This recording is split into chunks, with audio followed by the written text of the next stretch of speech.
ఈరోజు మనము hard disk ఎలా క్లోన్ చేయాలని చూద్దాము. ఇది వచ్చి 1 TB హార్డ్ డ్రైవ్ అనమాట. ఇది 256 GB SSD. సో ఇందులో ఆపరేటింగ్ సిస్టమ్ ప్లస్ డేటా ఉంది. సో దీన్ని ఫార్వర్డ్ మూవ్ చేయాలన్నమాట. ఎలా చేద్దామనే చూద్దాము. దాని ఫస్ట్ ఆఫ్ ఆల్ మనము డిస్క్ జీనియస్ అనే సాఫ్ట్వేర్ని డౌన్లోడ్ చేసుకోవాలి. సో డౌన్లోడ్ చేసుకున్న తర్వాత టూల్స్ అని సెలెక్ట్ చేసుకొని కింద క్లోన్ డిస్క్ అని ఉంది, దాన్ని క్లిక్ చేసుకోవాలా.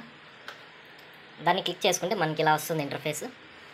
ఓకే, సో ఇది వచ్చి మనము హార్డ్ డిస్క్ అనమాట. దీన్ని సెలెక్ట్ చేసుకుంటాము. తర్వాత ఫస్ట్ దీన్ని సెలెక్ట్ చేసుకోవాలి. నెక్స్ట్ ఏ దాంట్లోకి మూవ్ చేయాలా అనేది చూడాలా. ఇది సెలెక్ట్ చేసుకుంటాం. 238 GB అనమాట.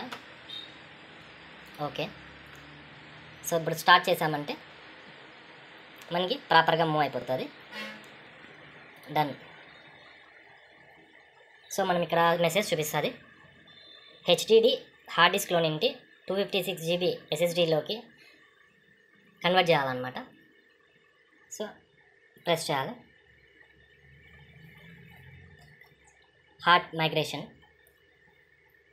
సో ఇక్కడ మీరు చూడొచ్చు, క్రియేట్ స్నాప్షాట్ యాక్సెస్ అవుతుంది.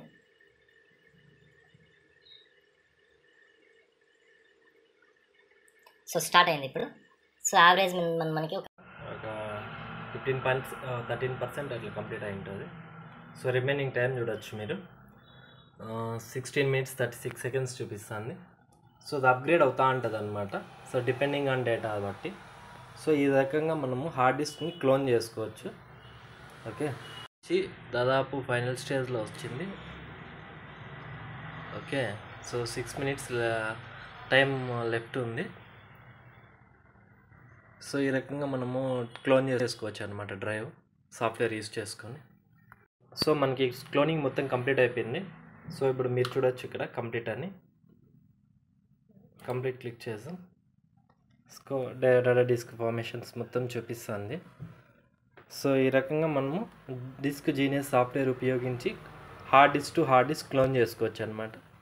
సో ఇలాంటి మరీ ఇన్ఫర్మేటివ్ వీడియోస్ కోసం నా ఛానల్ లైక్ చేసి షేర్ చేసి సబ్స్క్రైబ్ చేయండి. Thank you so much.